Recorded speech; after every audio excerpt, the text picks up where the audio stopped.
But townspeople lived simple lives. Most families had been there for generations, running small businesses or farming the land. There was nothing much to fear in Cedar Creek, or so everyone thought. But on the morning of July 9th, the quiet was broken in a way the town had never experienced. A body was found at the edge of Old Mill Road. It was a forgotten road, barely used anymore, overgrown with weeds and riddled with cracks. The body was that of Emma Walsh, a 22-year-old who had grown up in Cedar Creek, but had left for college a few years ago. Her return to town had been brief, meant to visit her ailing grandmother, but now her life was cut short in a way no one could explain. The sheriff's department was small, consisting of only Sheriff David King and 2 deputies. They arrived at the scene shortly after a passing farmer spotted something unusual by the road.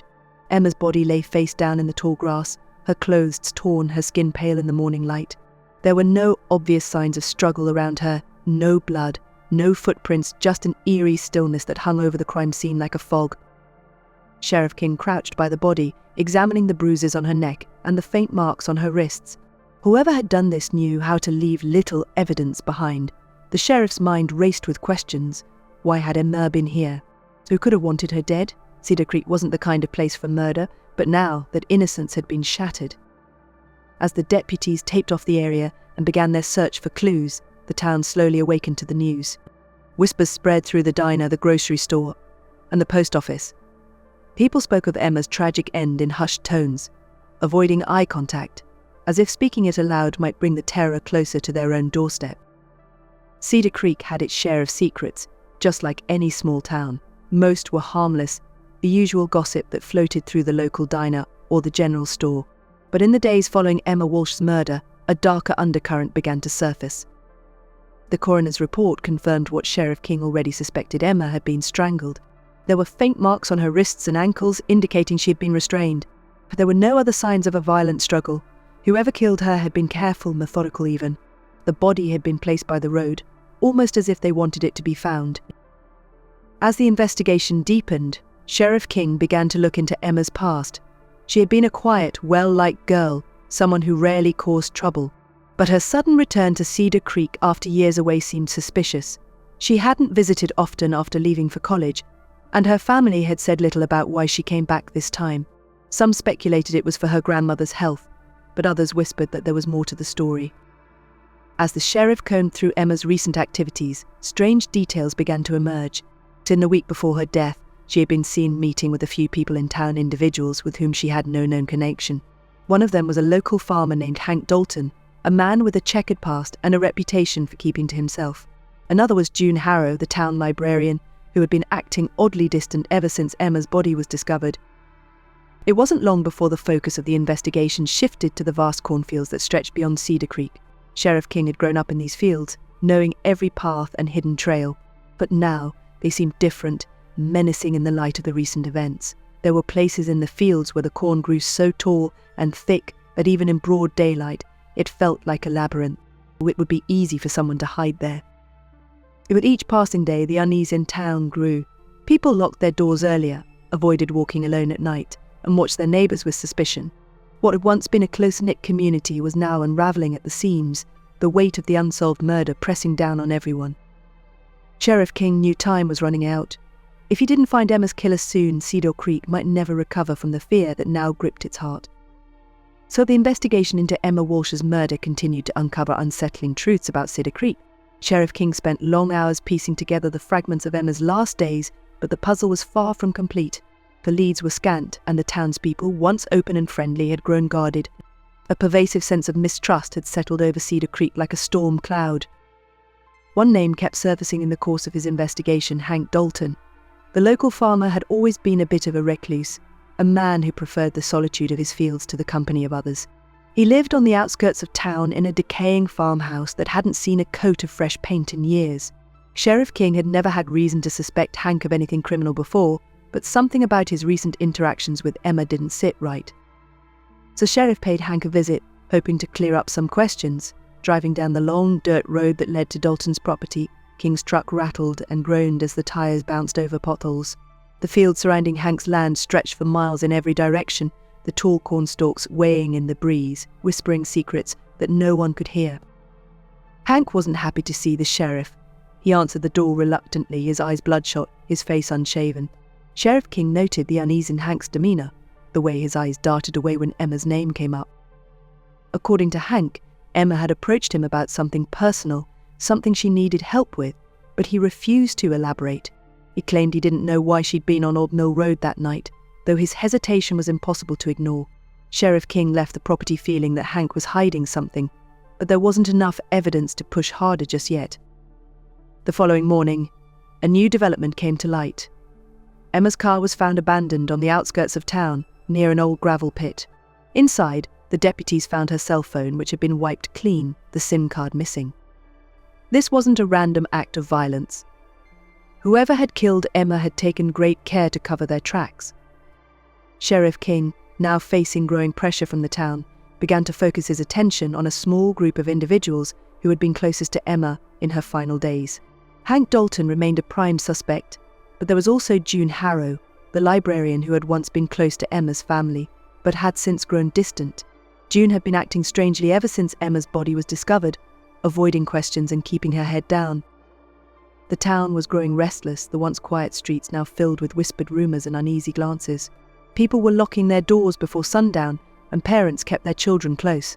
The idyllic calm of Cedar Creek had been shattered, replaced by a creeping sense of dread that no one could escape. A week after Emma's body was found, Sheriff King made a chilling discovery that would shift the investigation in an unexpected direction. A group of teenagers, defying their parents' warnings to stay clear of the fields, stumbled upon something hidden deep in the corn rows. At first they thought it was nothing more than an old shed, but when they opened the rusted door, they found something far more sinister. Inside the shed was a small, makeshift room, outfitted with crude furniture and faded blankets. But what caught their attention was the walls covered in photographs of Emma Walsh. There were dozens of them, taken at different points in her life. Some were from years ago, others from her recent return to Cedar Creek. It was clear that someone had been watching her, possibly for a long time.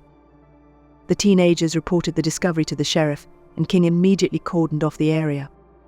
It was now clear that Emma's murder wasn't a random act of violence. It was planned, likely by someone who'd been obsessed with her. But who? The photographs in the shed offered no obvious clues. There were no fingerprints, no personal items that could identify who had been there. The town was thrown into deeper chaos with the discovery of the Stalker's hideout. Parents kept their children home from school, and the local businesses closed early. Fear was palpable, and the suspicion that had already started to fracture the town only grew worse. No one could trust their neighbors anymore. Even longtime friends looked at each other with doubt in their eyes. Sheriff King knew the clock was ticking. Whoever had built the hideout in the cornfields was still out there, and the discovery had likely rattled them. He feared they might strike again, either to cover their tracks or out of desperation. The focus of the investigation shifted toward finding out who could have stalked Emma so obsessively. Sheriff King ordered a search of the town's phone records, and his deputies combed through Emma's belongings, hoping to find some hidden connection. But nothing came easily. Every lead felt like chasing shadows, and the killer was always one step ahead. The pressure on the sheriff was mounting, but so was something else, an unsettling feeling that he couldn't shake, the kind that crawled beneath his skin whenever he drove past the endless cornfields that bordered Cedar Creek. Those fields, once a symbol of prosperity, now felt suffocating, their hidden paths twisting and winding like a maze with no exit. As the investigation wore on, the answer to Emma's death seemed to lie somewhere in those tall, whispering stalks. Sheriff King knew he had to find the truth before the town's growing paranoia exploded into something even more dangerous. But with each passing day, it became harder to tell who was watching whom in the ever-deepening silence of Cedar Creek. As Sheriff King delved deeper into Emma Walsh's life, he began uncovering fragments of information that painted a different picture than the quiet, untroubled young woman the town had once known. Emma had been hiding something that brought her back to Cedar Creek, and ultimately led to her death. Sheriff King's suspicions of Hank Dalton and June Harrow lingered, but he knew there was more to the story. The photographs in the hidden shed suggested a stalker, someone who had been fixated on Emma for months, if not years. But the meticulous nature of the crime suggested that this wasn't the work of an impulsive individual. Whoever killed Emma had planned it carefully, ensuring that almost no physical evidence was left behind. Every detail seemed calculated, from the location of her body to the wiping of her phone. King's gut told him this was more than just a crime of passion. It was cold, premeditated, and personal. He started digging into the relationships Emma had left behind in Cedar Creek. One name came up more often than any other: Luke Sanders, her high school boyfriend. They had been inseparable at one point, but Emma had broken things off abruptly when she left for college. Luke had never been the same since, spending more and more time at the local bar and drifting into a solitary life. King wondered if Luke's bitterness over the breakup could have festered into something darker. Sheriff King paid Luke a visit at his small apartment on the outskirts of town. The place reeked of neglect, beer cans and cigarette butts littering the floor. Luke was disheveled, his face unshaven, and his eyes red-rimmed from lack of sleep. He denied any involvement with Emma's death, but his evasive answers and visible agitation told King there was something he wasn't saying. That night, as King sat in his office poring over old case files and trying to connect the dots, a realization hit him. Luke wasn't capable of planning something so precise on his own. He was reckless, a loose cannon. If he was involved, he had to have help, someone more controlled, someone who knew Emma's vulnerabilities. His thoughts drifted back to Jun Harrow, the town librarian. Jun had always seemed close to Emma's family, but something about her demeanor had shifted after the murder. She had avoided any public discussion of the case and even refused to speak with the sheriff directly. A few years back, Jun had been deeply involved in Emma's life, almost obsessively it seemed now, in hindsight. She had been something of a mentor to Emma in her teenage years, helping her with schoolwork and offering guidance as she prepared to leave Cedar Creek. Sheriff King decided to visit Jun's home, located in the older part of town. The house was an imposing structure, weathered but standing tall, tucked behind a dense line of trees. When King arrived, he noted the thick curtains drawn tightly over the windows. Something about the place felt wrong. Inside, Jun was cooperative at first, but as the questions grew more pointed, her calm demeanor started to crack. King asked about her relationship with Emma and why they had fallen out of touch after Emma left for college.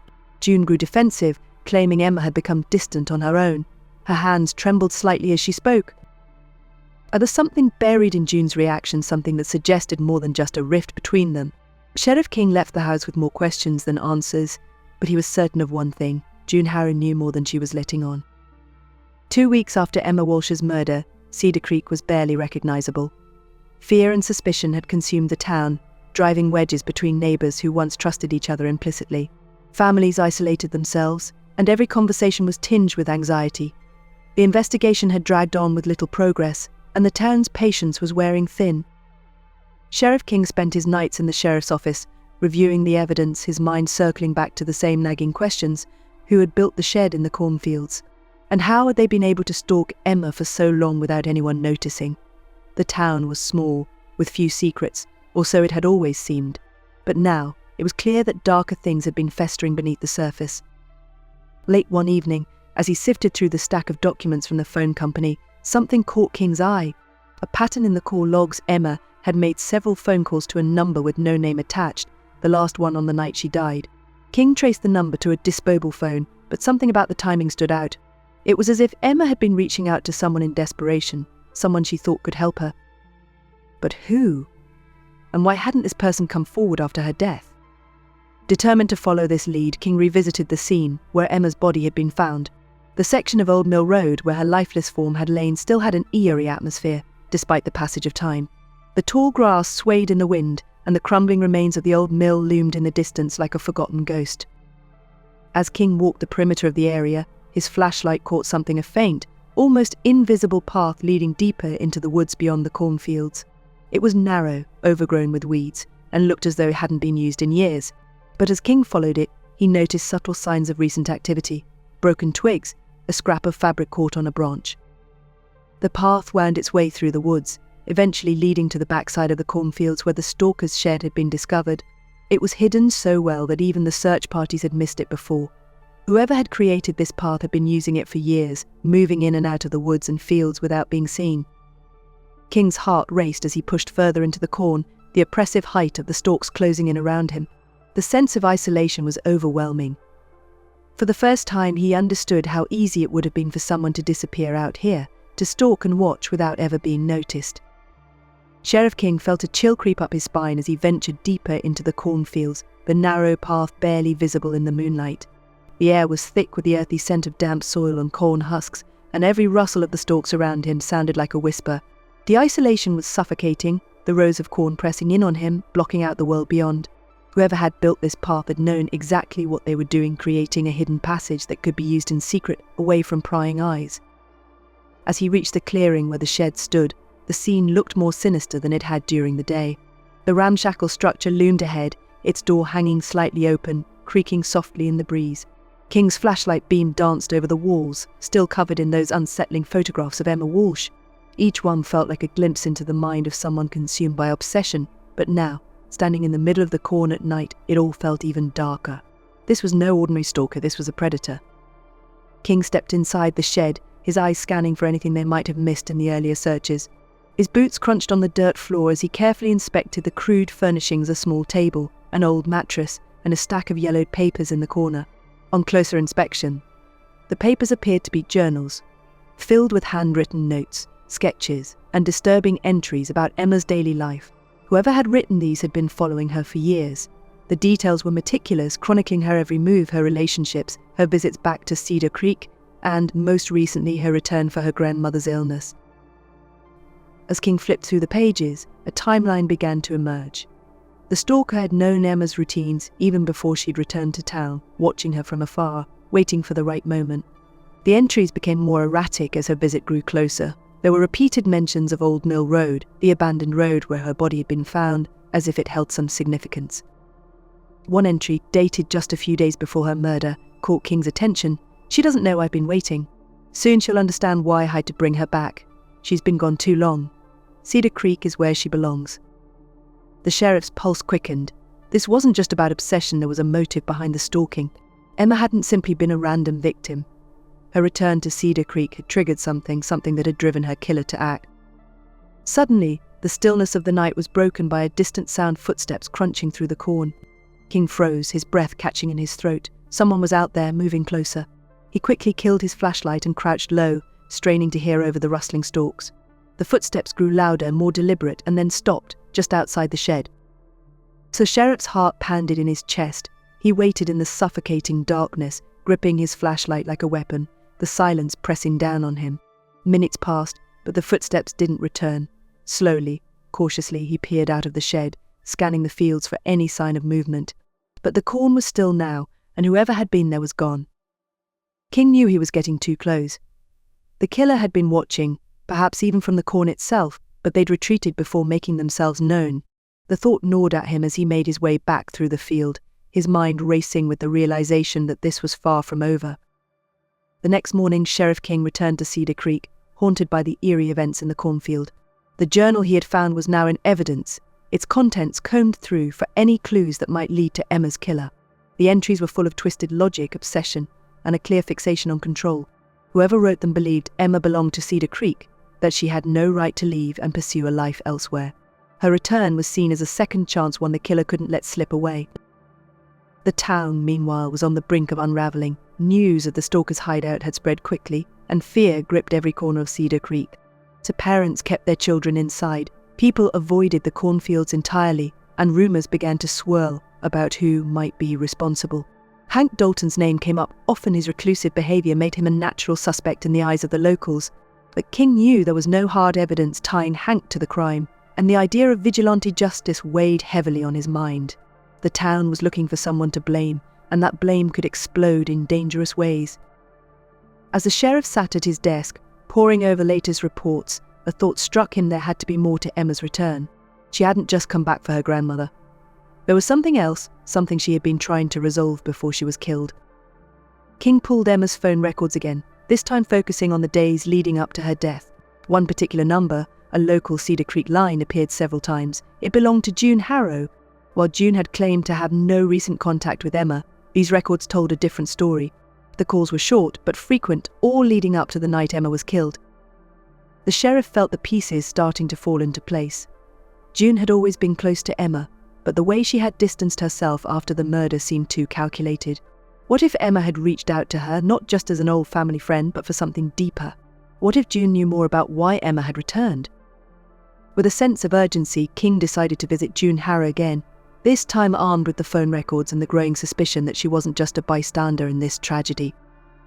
As he drove toward June's house, the town felt quieter than usual, the air thick with tension.